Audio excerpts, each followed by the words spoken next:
Hay palabras que no puedes retirar una vez que las escupes, palabras que quedan flotando en el aire como veneno, que se clavan en el corazón de quien las recibe, y ahí se quedan para siempre, pudriéndose, infectando. Yo lancé esas palabras un lunes de noviembre en Madrid, en mi oficina del piso 16 con vistas al Paseo de la Castellana, cuando le grité a mi secretaria con una crueldad que no sabía que tenía dentro, cuando la destruí verbalmente delante de medio equipo por un error insignificante, cuando mi arrogancia me hizo creer que tenía derecho a humillar a otra persona simplemente porque le pagaba su salario. Y después, apenas 3 horas después de ese momento de brutalidad innecesaria, encontré una carta vieja, amarillenta, escrita con la letra temblorosa de mi madre 3 días antes de morir hace 10 años.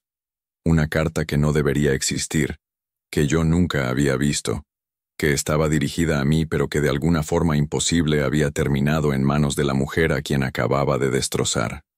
Y cuando la leí, cuando mis ojos recorrieron esas palabras escritas desde el lecho de muerte de la persona que más me había amado en este mundo, sentí como si me arrancaran el alma del cuerpo. Dime algo ahora mismo.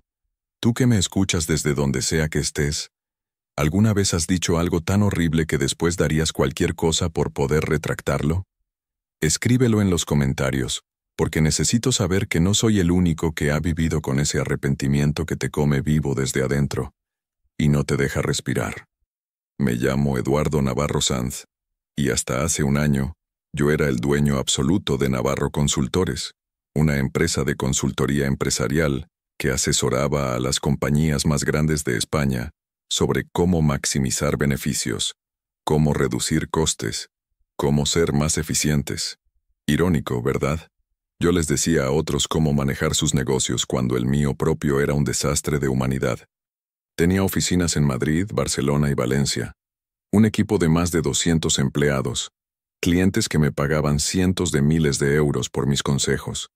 Vivía en un chalet en La Moraleja, uno de esos barrios donde los futbolistas y los empresarios ricos construyen fortalezas con piscinas olímpicas y jardines que requieren 3 jardineros de tiempo completo. Conducía un Audi R8 negro mate, que rugía por las calles de Madrid como una declaración de superioridad. Vestía Brioni y Hermenegildo Segna, relojes Patek Philippe, que valían más que lo que un trabajador promedio gana en 5 años. Era, según todos los estándares externos, un hombre de éxito absoluto. Pero por dentro estaba podrido, vacío, lleno de una rabia que no entendía de dónde venía y que descargaba sobre cualquiera que tuviera la desgracia de cruzarse en mi camino en un mal momento. Mi secretaria se llamaba Isabel Moreno García, 58 años, viuda, con 2 hijos adultos que ya no vivían con ella. Había trabajado para mí durante 12 años de llegar puntual todas las mañanas a las 8 en punto, de organizar mi agenda caótica, de contestar llamadas de clientes difíciles, de aguantar mis cambios de humor impredecibles, de hacer 1000 cosas que yo ni siquiera notaba porque las daba por sentadas. Era eficiente, discreta, siempre vestida con esos trajes grises o azules oscuros que la hacían prácticamente invisible, con el pelo castaño con canas recogido en un moño apretado, con esos lentes de montura metálica que le daban un aire de bibliotecaria. Hablaba poco, sonreía menos, pero hacía su trabajo impecablemente. Nunca llegaba tarde, nunca se quejaba, nunca pedía días libres, aunque supe después que había tenido problemas de salud que ocultó porque tenía miedo de perder su empleo. Era exactamente el tipo de empleada que cualquier jefe agradecería tener, el tipo de persona que hace que una oficina funcione sin hacer ruido, sin buscar reconocimiento, solo haciendo lo que hay que hacer día tras día con una consistencia que es casi heroica. Y yo la trataba como basura. No siempre fue así. Al principio, cuando la contraté hace 12 años, yo era diferente. Bueno, tal vez no tan diferente, pero al menos era cortés, decía por favor y gracias. Reconocía cuando alguien hacía un buen trabajo. Pero los años pasaron y el éxito me cambió. O tal vez solo sacó a la luz lo que siempre había estado ahí escondido. Esa arrogancia, esa crueldad, Esa falta absoluta de empatía que viene de creer que eres superior a otros simplemente porque ganas más dinero. Empecé a gritarle por cosas pequeñas. Un café que no estaba a la temperatura exacta que me gustaba. Una reunión que se había programado 5 minutos más tarde de lo que yo quería. Un documento que tenía un error tipográfico insignificante. Y ella aguantaba todo en silencio. Solo asentía. Se disculpaba, aunque casi nunca era su culpa. Volvía a su escritorio y seguía trabajando. Lo cual perversamente me hacía tratarla peor, porque su silencio me daba permiso. Su falta de respuesta me hacía creer que tenía derecho a comportarme así. Mi madre había muerto hace 10 años. Cáncer de páncreas. Rápido y brutal. Desde el diagnóstico hasta su muerte pasaron solo 4 meses. Se llamaba Carmen. Carmen Sanz de Navarro. Había sido profesora de primaria toda su vida en un colegio público en Carabanchel. Mi padre había muerto cuando yo tenía 7 años. Un infarto fulminante que lo mató mientras esperaba el autobús para ir al trabajo, y ella me crió sola con un salario de maestra que apenas alcanzaba para pagar el alquiler y la comida. Fueron años difíciles, años de contar cada euro, de ropa de segunda mano, de vacaciones que nunca llegaban, de verla trabajar turnos extra dando clases particulares para poder comprarme los libros del colegio. Pero a pesar de la pobreza, a pesar del cansancio, ella nunca perdió esa calidez, esa bondad genuina que la caracterizaba. Me enseñó a leer antes de entrar al colegio, me ayudaba con los deberes cada noche aunque llegara agotada del trabajo, me llevaba a museos gratuitos los domingos, y me explicaba las pinturas con esa pasión que solo los maestros verdaderos tienen. Me enseñó valores, respeto, empatía, la importancia de tratar bien a todas las personas sin importar quiénes fueran. Y yo aprendí esas lecciones en mi infancia. Las llevé conmigo durante años, hasta que las olvidé completamente cuando el dinero y el éxito llegaron, y me convencieron de que ya no necesitaba esas lecciones anticuadas. Cuando mi madre se puso enferma, yo ya era exitoso, ya tenía dinero, ya vivía en ese chalet grande y conducía coches caros. Pagué los mejores médicos, los mejores tratamientos, una habitación privada en el hospital más caro de Madrid. Pero no estuve ahí, no estuve presente. Tenía reuniones importantes, viajes de negocios que no podía cancelar, proyectos que requerían mi atención. Visitaba el hospital cuando podía, que no era tan a menudo como debería. Me quedaba 20 minutos, media hora como mucho. Le preguntaba cómo estaba sin realmente escuchar la respuesta. Le decía que los médicos harían todo lo posible, y después me iba sintiéndome aliviado de poder escapar de ese lugar que olía a muerte y a desesperación. Y ella nunca se quejó, nunca me recriminó mi ausencia. Solo me sonreía con esos ojos cansados y me decía que estaba orgullosa de mí, que había logrado tanto, que mi padre habría estado tan feliz de ver en qué me había convertido. Y yo asentía creyéndola, sin ver la tristeza detrás de esa sonrisa, sin entender que lo que ella realmente quería no era mi dinero o mis médicos caros, sino mi tiempo, mi presencia, mi amor sin prisas. Murió un martes de madrugada. Yo no estaba ahí, estaba en Barcelona cerrando un contrato. Me llamaron del hospital a las 5 de la mañana para decirme que había fallecido, que había sido pacífica, que no había sufrido al final. Volví a Madrid ese mismo día, arreglé el funeral, un servicio simple porque eso era lo que ella habría querido. Enterramos sus cenizas en el cementerio de Carabanchel, cerca de donde había vivido toda su vida. Lloré en el funeral. Lloré de verdad porque la quería a pesar de mi incapacidad de demostrárselo, porque sabía que había perdido a la única persona en el mundo que me amaba incondicionalmente. Pero después de una semana volví al trabajo, me sumergí en proyectos. Usé el trabajo para no pensar en ella, para no enfrentar la culpa de no haber estado ahí cuando me necesitaba. Y lentamente su recuerdo se fue difuminando, no porque la olvidara, sino porque era más fácil no recordar, más fácil seguir adelante sin mirar atrás. Pasaron los años. Me volví más duro, más cruel, más obsesionado con el éxito. Me divorcié de mi esposa después de un matrimonio de 5 años que había sido un desastre desde el principio. No tuvimos hijos, gracias a Dios, porque habría sido un padre terrible. Trabajaba 14, 16 horas al día, 7 días a la semana. Vivía en la oficina más que en casa. Y trataba a mis empleados como piezas de ajedrez, útiles solo mientras servían a mis propósitos, desechables cuando ya no los necesitaba. Había despedido a docenas de personas durante esos años, siempre por razones que justificaba como necesarias para el negocio, pero que en realidad eran simplemente porque me irritaban o porque quería demostrar mi poder. Y todos me temían, todos caminaban de puntillas alrededor de mí, todos evitaban mi mirada cuando pasaba por la oficina. Era exactamente el tipo de jefe que mi madre habría despreciado, el tipo de hombre que ella me había enseñado a no ser. Pero ella estaba muerta y yo me había convencido de que sus valores anticuados no aplicaban en el mundo real de los negocios donde solo los despiadados sobreviven. Isabel había aguantado todo esto durante 12 años. 12 años de mi mal humor, de mis gritos, de mis exigencias irrazonables. ¿Por qué se quedó? Nunca lo pregunté. Nunca me importó. Supe después que era porque necesitaba el dinero desesperadamente. Su esposo había muerto dejándola con deudas enormes. Sus hijos estaban en la universidad y ella pagaba sus matrículas. Tenía una hipoteca que todavía estaba pagando. No podía darse el lujo de renunciar, de buscar otro trabajo donde tal vez la tratarían mejor, pero le pagarían menos.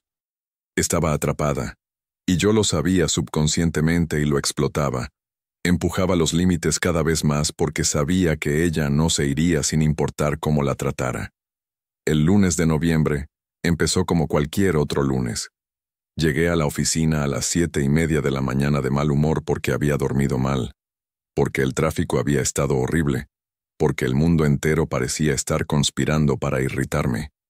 Isabel ya estaba ahí, como siempre, con mi café preparado, con los documentos para las reuniones del día organizados en mi escritorio, con mi agenda impresa. «Buenos días, señor Navarro», me dijo con esa voz suave que usaba siempre. Gruñí algo como respuesta y me encerré en mi oficina. Tenía una presentación importante ese día, una presentación para un cliente potencial que podría traer millones a la empresa. Había estado trabajando en ella durante semanas, cada diapositiva perfecta, cada número verificado 3 veces. Era mi obra maestra, mi golpe maestro. A las 9 empezó a llegar el equipo para la reunión previa. Mi socio, 3 consultores senior, el jefe de ventas. Todos nerviosos porque sabían que cuando yo estaba nervioso me volvía imposible. Repasamos la presentación, hice cambios de último minuto, grité a 2 personas por cosas insignificantes. Y después, a las 10 menos cuarto, 15 minutos antes de que llegara el cliente, abrí el archivo de la presentación en mi laptop y no estaba. No estaba. La carpeta estaba vacía. «¿Cómo es posible?», grité. «¿Dónde está la presentación? ¿Quién borró la presentación?». Todos se miraron entre sí aterrorizados. Isabel entró corriendo a la oficina. «Señor Navarro, ¿qué pasa?». «¿Dónde está mi presentación?», le grité. «La presentación para la reunión de las 10 no está en mi laptop. Alguien la borró». Ella palideció. Yo la moví ayer. Tartamudeó. «Usted me pidió que hiciera una copia de seguridad en el servidor. Y yo pensé que después de copiarla debía borrarla de su laptop para liberar espacio como usted siempre me dice que haga». Me levanté de mi silla tan rápido que la tiré hacia atrás. «Eres idiota», le grité. «Eres una inútil absoluta. ¿Cómo puedes ser tan estúpida? Ahora no tengo la presentación, y el cliente llega en 10 minutos». Ella retrocedió. Sus ojos se llenaron de lágrimas. «Está en el servidor, señor Navarro. Puedo descargarla en 2 minutos». «No tengo 2 minutos», le grité aún más fuerte, y todo el equipo me miraba desde afuera de la oficina a través de las paredes de cristal. «¿Sabes cuánto vale este cliente? ¿Sabes cuánto tiempo he trabajado en esta presentación? Y tú la borras porque tu cerebro minúsculo no puede entender la diferencia entre hacer una copia y mover un archivo. Mi madre habría hecho mejor trabajo que tú y ella lleva 10 años muerta». Eres una vieja inútil que solo sirve para contestar teléfonos y aparentemente ni siquiera eso puedes hacer bien. No sé por qué te sigo pagando, por qué no te he despedido hace años. Probablemente porque me das pena, porque nadie más te contrataría a tu edad con tu incompetencia. El silencio que siguió fue absoluto. Todos en la oficina nos miraban. Isabel estaba llorando ahora, lágrimas rodando por sus mejillas, temblando. Lo siento, susurró. Lo siento mucho, señor Navarro, voy a descargar el archivo ahora mismo. Y salió casi corriendo de mi oficina. La presentación fue descargada, el cliente llegó, la reunión salió bien, conseguimos el contrato. Pero algo había cambiado. El equipo me miraba diferente, con algo parecido a disgusto en lugar del miedo habitual. Isabel. Isabel no volvió a su escritorio después de descargar el archivo. Se encerró en el baño durante 20 minutos, y cuando salió sus ojos estaban rojos e hinchados, pero su cara estaba inexpresiva, como si hubiera apagado algo dentro de ella. ¿Has dicho alguna vez algo tan cruel que en el momento sentiste una satisfacción perversa, pero después, cuando la adrenalina baja, te das cuenta del daño que causaste? Yo empecé a sentirlo unas horas después. Empecé a recordar las palabras exactas que había usado. Empecé a ver la cara de Isabel cuando las dije. Y sentí, no arrepentimiento exactamente porque todavía estaba demasiado orgulloso para eso, pero sí una incomodidad, una sensación de que tal vez me había pasado esta vez. Pero no me disculpé. No sabía cómo disculparme. Nunca había aprendido esa habilidad porque nunca la había necesitado. La gente siempre perdonaba mis explosiones. Siempre volvían al día siguiente como si nada hubiera pasado. Así que asumí que Isabel haría lo mismo. Eran las 2 de la tarde cuando mi socio entró a mi oficina. Eduardo, necesitamos hablar, me dijo con un tono serio que no usaba normalmente. Isabel acaba de presentar su renuncia. Se va hoy mismo. Dice que no puede trabajar aquí ni un día más. ¿Qué? Pero no puede irse. Tengo reuniones toda la semana. Necesito que organice mi agenda.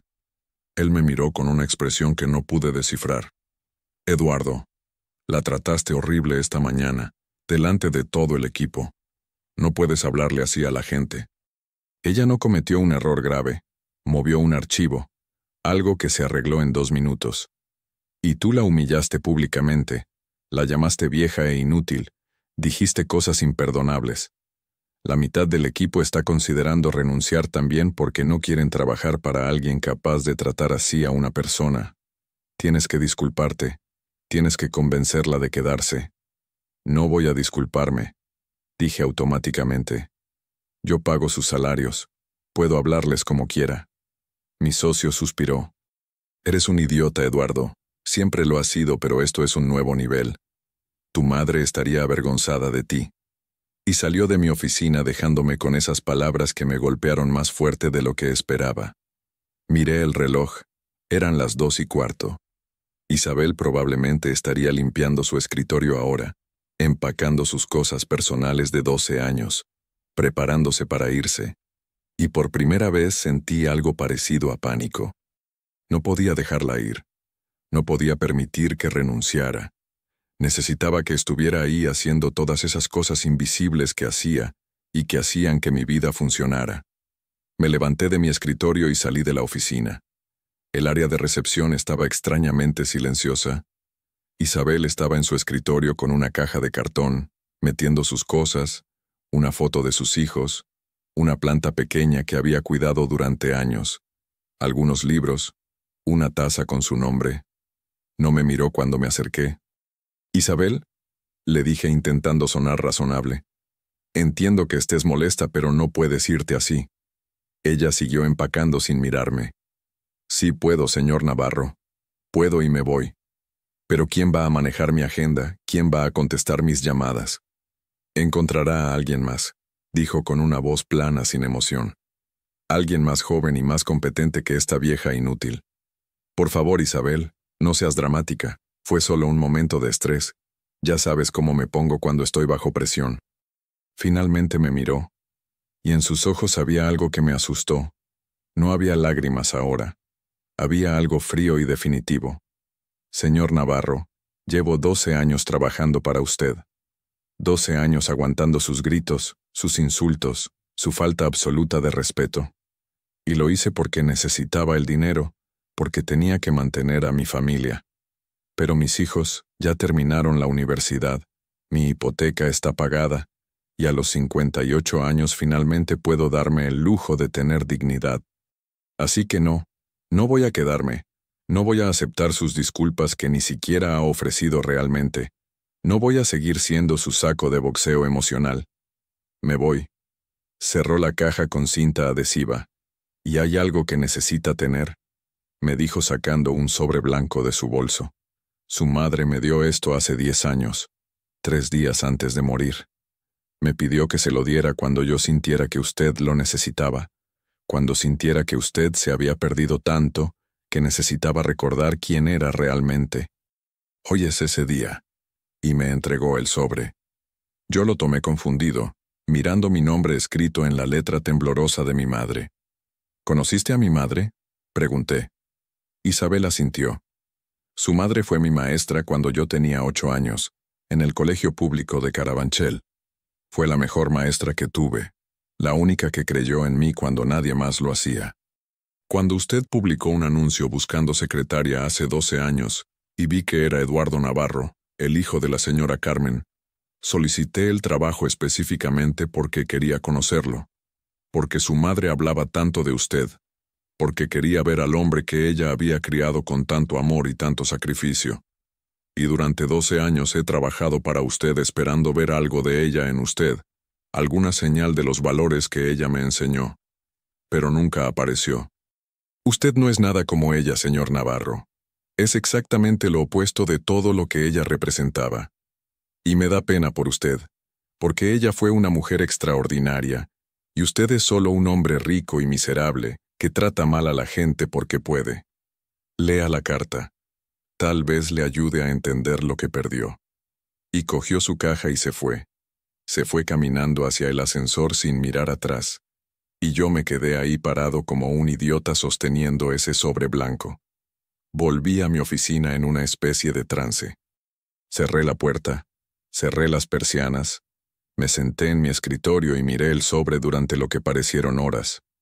Tenía mi nombre escrito con esa letra que reconocería en cualquier parte, la letra de mi madre con esas R's grandes y esas A's perfectamente redondeadas que había visto 1000 veces en notas que me dejaba de niño.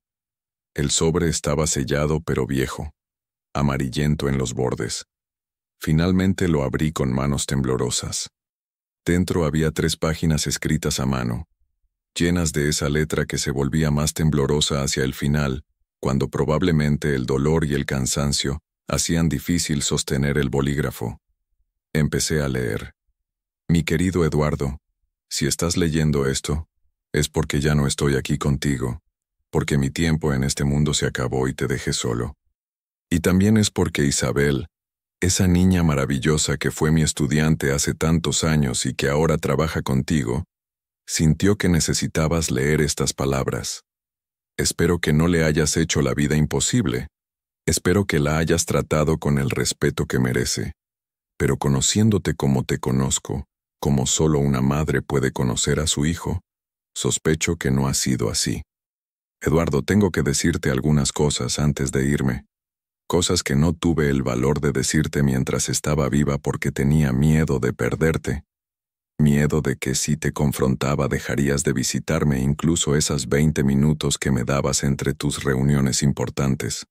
Pero ahora que me voy, ahora que el cáncer me está comiendo desde adentro y los médicos me dan días en lugar de semanas, finalmente tengo el valor de ser honesta contigo.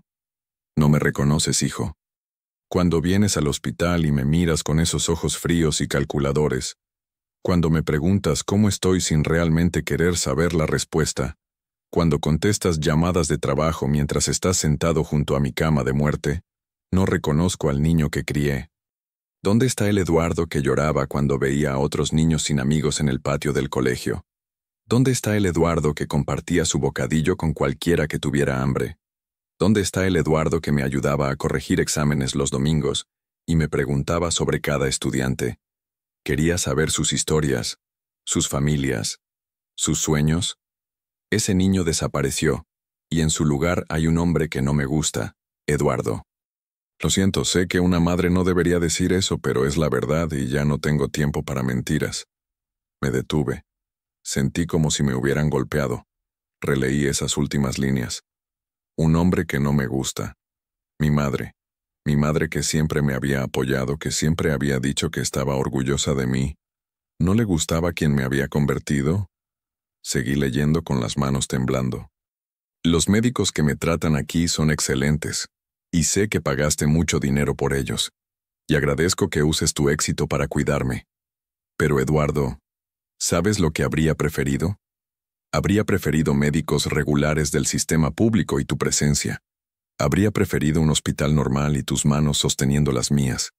Habría preferido morirme en mi piso pequeño de Carabanchel rodeada de mis cosas, y contigo a mi lado en lugar de este hospital caro y frío donde estoy sola 22 horas al día.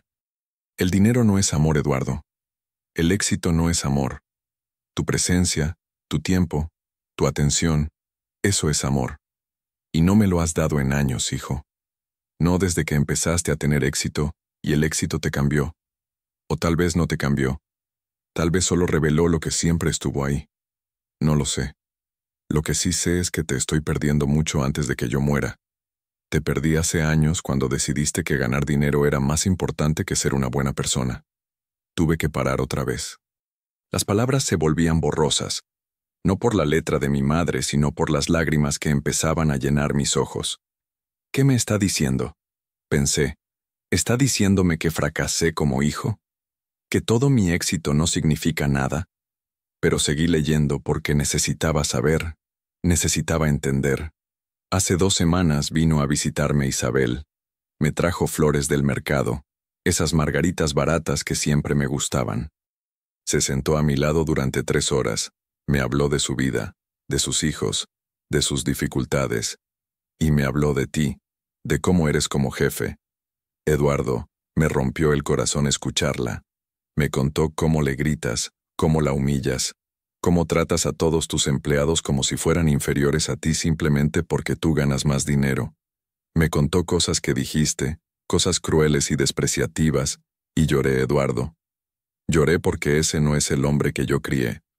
Yo te enseñé a respetar a todos sin importar su posición. Te enseñé que el trabajo honesto tiene dignidad, que la gente merece ser tratada con cortesía básica. ¿Recuerdas cuando eras niño y me ayudabas a limpiar casas los sábados para ganar dinero extra? ¿Recuerdas cómo las señoras para quienes trabajaba me trataban a veces, con ese aire de superioridad, como si yo fuera menos humana porque limpiaba sus baños? ¿Recuerdas cómo tú te enojabas por eso? ¿Cómo me decías que cuando fueras grande nunca tratarías así a nadie? Pues hijo, te convertiste exactamente en esas personas que tanto despreciabas de niño. Cerré los ojos. Los recuerdos vinieron en avalancha. Mi madre limpiando casas, yo ayudándola aunque era pequeño, esas mujeres ricas mirándola con desdén, yo furioso pero callado porque sabía que necesitábamos el dinero. Había jurado ser diferente. Había jurado nunca ser como ellas. Y sin embargo aquí estaba, tratando a Isabel exactamente como esas mujeres habían tratado a mi madre. La hipocresía era tan obvia que me mareé. Continué leyendo. Le pedí a Isabel que trabajara para ti hace 12 años cuando vi tu anuncio. Ella necesitaba trabajo. Yo sabía que tú necesitabas una secretaria buena, y pensé que tal vez sería bueno para ambos. Pensé que tal vez tener a alguien cerca que me conoció, que conoció de dónde vienes, te recordaría quién eras realmente. Le pedí que te cuidara, Eduardo, que fuera paciente contigo, que esperara a que el buen hombre que sé que está ahí dentro finalmente saliera. Y ella lo hizo. Ha sido paciente durante todos estos años a pesar de cómo la tratas. Pero también le pedí algo más. Le pedí que te diera esta carta cuando sintiera que la necesitabas, cuando sintiera que finalmente habías llegado al punto donde o cambias o te pierdes para siempre. Así que si estás leyendo esto, es porque Isabel decidió que ese momento llegó. Y confío en su juicio, hijo. Ella es una buena mujer. Una mujer sabia que sobrevivió mucho en su vida. Si ella decidió que necesitas leer esto, entonces realmente lo necesitas. Sentí una vergüenza tan profunda que físicamente dolía. Isabel había soportado 12 años de mi mierda porque mi madre se lo había pedido. No porque fuera débil, no porque no tuviera opciones, sino por lealtad a una mujer que había sido amable con ella décadas atrás. Y yo había abusado de esa lealtad. Había pisoteado ese regalo que mi madre me había dado sin saber siquiera que existía. Quedaba una página más. La leí con el corazón rompiéndose con cada palabra. Eduardo, me estoy muriendo. En unos días ya no estaré aquí para decirte estas cosas, para tratar de guiarte, para recordarte quién eras antes de que el éxito te corrompiera. Así que estas son mis últimas palabras para ti, hijo, y necesito que las escuches como si tu vida dependiera de ello, porque tal vez dependa. El dinero no importa. El éxito no importa. Lo que importa es cómo tratas a las personas, especialmente a las que tienen menos poder que tú, menos dinero, menos opciones. Lo que importa es si puedes mirarte en el espejo al final del día y respetar al hombre que ves. Lo que importa es si las personas que trabajan contigo te respetan o solo te temen. Lo que importa es si estás construyendo algo que mejora el mundo o solo estás acumulando riqueza para ti mismo, sin importar a quién lastimes en el proceso. Tu padre, que en paz descanse, era un hombre bueno. No tenía dinero, trabajaba en una fábrica, murió joven y pobre. Pero era respetado, era amado, trataba a todos con dignidad. Cuando murió, cientos de personas vinieron a su funeral, personas de su trabajo, del barrio, gente que apenas conocíamos. Todos vinieron a decir que tu padre había hecho una diferencia en sus vidas de pequeñas formas. Eso es éxito, Eduardo. Eso es lo que importa, no el tamaño de tu casa o tu coche. ¿Cuánta gente vendría a tu funeral ahora, hijo? ¿Cuánta gente lloraría tu muerte no por obligación, sino por amor genuino? Piensa en eso. Las lágrimas caían por mi cara sin control ahora. Intenté imaginar mi funeral y vi una iglesia vacía excepto por algunos empleados que vendrían por obligación, algunos socios de negocios fingiendo tristeza. Nadie que realmente me extrañara. Nadie que hubiera sido tocado positivamente por mi existencia. Una vida vacía medida por una muerte vacía. La carta continuaba. No sé cuánto tiempo más tengo. El dolor es muy fuerte ahora y los médicos me dan morfina que me hace dormir la mayoría del tiempo. Pero en mis momentos lúcidos pienso en ti, rezo por ti, le pido a Dios que te ayude a encontrar tu camino de regreso a quien realmente eres. Porque sé que ese buen hombre todavía está ahí, Eduardo. Sé que bajo todas esas capas de arrogancia y crueldad y ambición está el niño que crié, el niño bondadoso y empático que se preocupaba por otros. Solo necesitas recordar. Solo necesitas decidir que el hombre que eres ahora no es el hombre que quieres ser. Y necesitas cambiar antes de que sea demasiado tarde, antes de que te quedes solo con tu dinero y tu éxito vacío sin nadie que te ame de verdad. Te amo, Eduardo. Te he amado desde el momento que naciste hasta este momento en que escribo estas palabras con manos temblorosas. Te amaré cuando ya no esté aquí. Pero amar a alguien no significa estar ciego a sus fallas. Y tú tienes fallas graves, hijo. Fallas que te destruirán si no las enfrentas. Sé mejor. Hazlo por mí si no puedes hacerlo por ti mismo. Sé el hombre que te enseñé a ser. Sé el hombre que tu padre habría querido que fueras. Sé el hombre que sé que puedes ser. Con todo mi amor, ahora y siempre, mamá. Dejé caer la carta sobre el escritorio. Me quedé sentado ahí llorando como no había llorado desde que era niño, sollozando con todo el cuerpo. Años de emoción reprimida saliendo finalmente. Mi madre me había visto realmente, había visto en qué me había convertido, y no le había gustado. Y lo peor era que tenía razón en todo. Tenía razón en cada palabra dolorosa de esa carta. Yo me había convertido en un monstruo, en el tipo de persona que solíamos despreciar cuando yo era niño. Había olvidado todo lo que ella me enseñó, todos los valores que me inculcó. Había elegido el dinero sobre la humanidad, el éxito sobre la bondad, el poder sobre el respeto, y había perdido mi alma en el proceso. ¿Has tenido alguna vez ese momento de claridad terrible donde ves tu vida entera desde afuera, y te das cuenta de cuánto has desperdiciado, cuánto daño has hecho, cuánto has perdido persiguiendo las cosas equivocadas. Comenta si has sentido eso, porque necesito saber que hay redención posible, que no soy el único que ha tocado fondo de esta manera. Me quedé en esa oficina hasta que se hizo de noche. Todos se fueron a casa. Las luces se apagaron una por una, y yo seguía ahí sentado en la oscuridad leyendo y releyendo esa carta, memorizando cada palabra, dejando que cada verdad dolorosa penetrara. Y finalmente, cuando el reloj marcó las 11 de la noche, supe lo que tenía que hacer. Tenía que encontrar a Isabel, tenía que disculparme de verdad, tenía que intentar arreglar aunque fuera un poco el daño que había causado. Y después tenía que cambiar todo en mi vida. Tenía que convertirme en un hombre diferente, el hombre que mi madre había querido que fuera. Busqué la dirección de Isabel en los archivos de recursos humanos. Vivía en Carabanchel, el mismo barrio donde había vivido mi madre, en un edificio antiguo en una calle estrecha. Conduje hasta allí. Llegué a medianoche. Subí las escaleras porque el ascensor no funcionaba. Llegué a su puerta y toqué.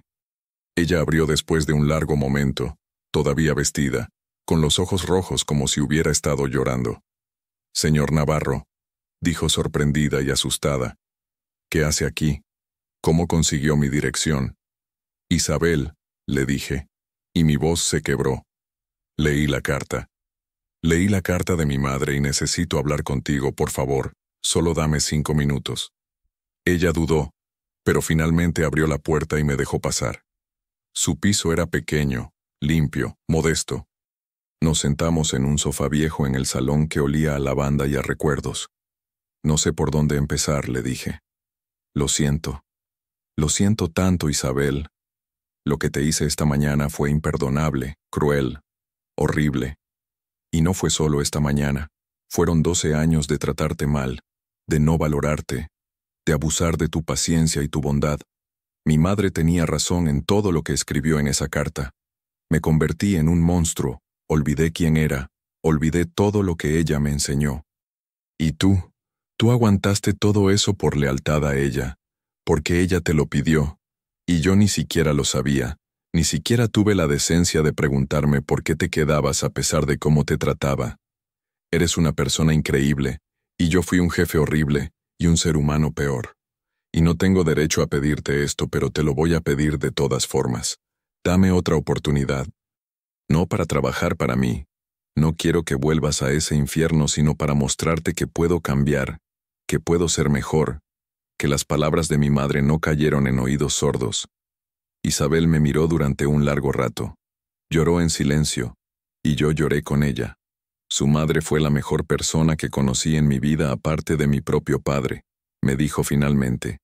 Creía en la bondad de la gente incluso cuando la gente no le daba razones para creerlo. Me salvó cuando era niña, cuando mi padre nos dejó y mi madre cayó en depresión. La señora Carmen fue quien notó que yo iba al colegio sin comer, que mi ropa estaba sucia, que algo andaba mal. Habló con servicios sociales, ayudó a mi madre a conseguir ayuda, pagó de su propio bolsillo escaso para que yo pudiera ir a excursiones escolares con los otros niños. Me enseñó que la educación era mi salida, que podía ser más que el producto de mis circunstancias. Le debo todo. Así que cuando me pidió que trabajara para usted, que fuera paciente con usted, que lo cuidara, dije que sí sin dudarlo. Y he tratado, señor Navarro, he tratado durante 12 años de ver al hijo de la señora Carmen en usted. Pero cada año era más difícil. Cada año se parecía menos a ella y más a esas personas que ella despreciaba. Esta mañana cuando me gritó y me llamó esos nombres, cuando mencionó a su madre, algo se rompió en mí. Me di cuenta de que ya no podía seguir esperando, que tal vez el hombre bueno que ella veía en usted ya no existía. Por eso le di la carta, como último recurso, como última esperanza. Y ahora está aquí, continué, llorando en mi sofá a medianoche disculpándose. Y no sé qué hacer con eso, señor Navarro. No sé si puedo perdonarlo, no sé si el daño que causó puede ser reparado, pero su madre me pidió que lo cuidara, y cumplo mis promesas incluso a personas que ya no están aquí. Así que esto es lo que voy a hacer. Le voy a dar una oportunidad de demostrar que puede cambiar. No voy a volver a trabajar para usted. Eso se acabó. Pero voy a ayudarlo a convertirse en un hombre mejor, si realmente quiere serlo. Y si fracasa, si vuelve a ser el hombre que era, entonces habré cumplido con mi promesa de todas formas porque al menos lo intenté. ¿Trato? Le tendió la mano. Yo la estreché con ambas manos, sosteniéndola como si fuera lo más precioso del mundo. Trato, le dije. Gracias, Isabel. Gracias por no rendirte conmigo cuando todos los demás lo habrían hecho. Los meses que siguieron fueron los más difíciles y los más transformadores de mi vida. Isabel se convirtió en algo parecido a una mentora, una consejera, una conciencia externa. Nos reuníamos 2 veces por semana, tomábamos café, y ella me hacía preguntas difíciles. ¿Cómo trataste a tus empleados esta semana? ¿Dijiste por favor y gracias? ¿Reconociste cuando alguien hizo un buen trabajo? ¿Controlaste tu temperamento cuando algo salió mal? ¿Viste a las personas como personas o como herramientas? Y yo tenía que ser honesto. Tenía que confrontar cada instancia donde fallé, donde volví a caer en patrones viejos, donde la arrogancia intentó regresar. Ella era paciente pero firme. Me recordaba la carta de mi madre, me recordaba quién quería ser. Hice cambios en la empresa. Contraté una nueva secretaria, una mujer joven muy capaz, pero esta vez la traté con respeto desde el primer día. Reuní a todo el equipo y me disculpé públicamente por cómo los había tratado durante años. Les dije que estaba trabajando en ser mejor, que apreciaba su paciencia. Algunos me creyeron, otros fueron escépticos, todos me observaban cuidadosamente. Implementé nuevas políticas, horarios más razonables, bonos basados no solo en productividad sino en trabajo en equipo, espacios para que la gente expresara preocupaciones sin miedo a represalias. No cambié de la noche a la mañana. Hubo deslices, momentos donde el viejo Eduardo salía y gritaba o decía algo cruel, pero cada vez me disculpaba, cada vez lo reconocía, cada vez trataba de hacerlo mejor la próxima vez, y empecé a hacer otras cosas también. Trabajo voluntario, algo que nunca había hecho en mi vida. Isabel me llevó al colegio donde mi madre había enseñado, que todavía existía en Carabanchel. Hablé con los maestros sobre qué necesitaban. Doné dinero para libros y computadoras. Pasé tiempo ayudando a niños con sus tareas los sábados. Y en esos niños vi reflejado al niño que había sido yo. Niños de familias pobres que necesitaban a alguien que creyera en ellos como mi madre había creído en mí, y en Isabel, y en cientos de otros estudiantes durante su carrera. Creé una beca en nombre de mi madre para estudiantes de familias de bajos recursos, ayudando a pagar universidad, libros, materiales. No porque quisiera reconocimiento, sino porque era lo correcto, porque era lo que ella habría querido. Pasó 1 año, y después 2. Y lentamente, muy lentamente, empecé a cambiar de verdad. Las personas en la oficina dejaron de temerme y empezaron a respetarme. Empleados que habían estado planeando irse, decidieron quedarse. La productividad, en realidad, mejoró, porque la gente trabajaba mejor cuando no estaban constantemente aterrorizados. Y yo empecé a sentirme diferente. Empecé a dormir mejor por las noches. Empecé a mirarme en el espejo sin sentir disgusto. Empecé a vivir con propósito en lugar de solo acumular más éxito vacío. No era perfecto, seguía cometiendo errores, seguía teniendo días malos, pero era mejor. Era el hombre que mi madre había querido que fuera, o al menos estaba en camino de serlo. Isabel y yo nos hicimos amigos de verdad. No empleador y empleada, sino 2 personas conectadas por el amor a una mujer extraordinaria que ya no estaba aquí, pero cuyo impacto seguía vivo.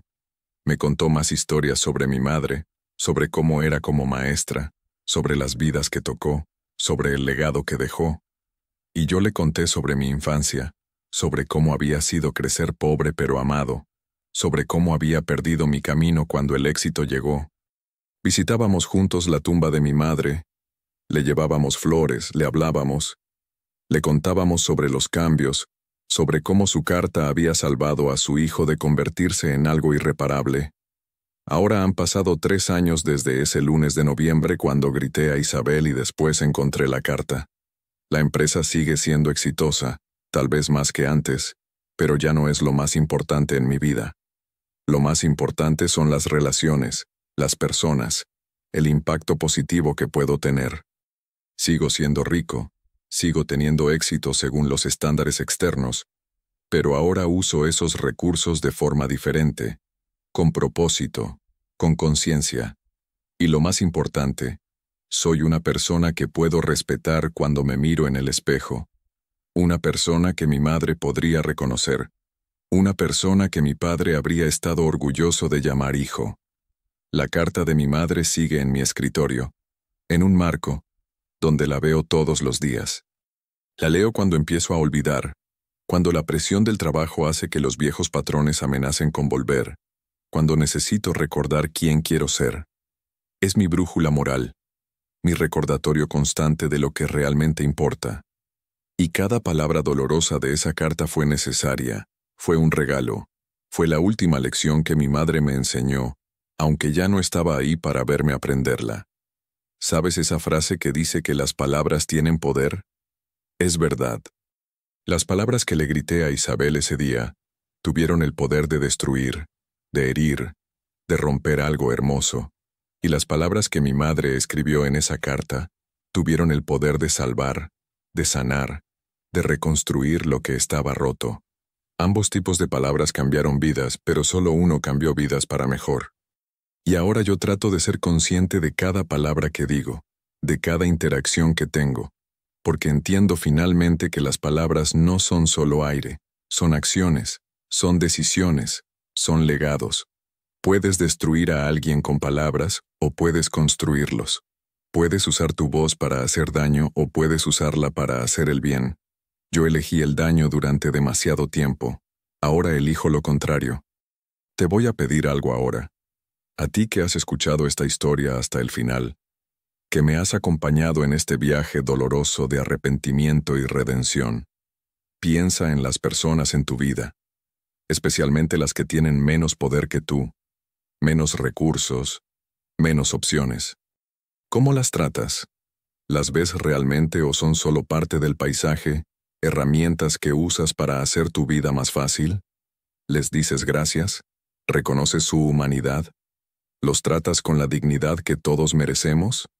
Y si no lo haces, si te ves reflejado en el hombre que yo era, te suplico que cambies ahora, antes de que sea demasiado tarde, antes de que lastimes a alguien de forma irreparable, antes de que te conviertas en alguien que ni tú mismo puedes respetar. No esperes a recibir una carta de tu madre muerta para darte cuenta de que has desperdiciado tu vida siendo cruel, cuando podrías haber elegido ser amable. Y si tienes a tus padres todavía vivos, si tienes a alguien que te ama incondicionalmente, escúchalos. De verdad escúchalos cuando te dicen verdades que no quieres oír, cuando te confrontan sobre quién te has convertido, cuando te ofrecen sabiduría basada en años de vivir y observar. No hagas lo que yo hice. No ignores sus palabras hasta que sea demasiado tarde para decirles que tenían razón, que entendiste, que cambiaste. Díselo ahora. Muéstrales ahora. Ámalos ahora. Porque el tiempo es limitado, y las oportunidades no son infinitas. Isabel está aquí conmigo mientras grabo esto.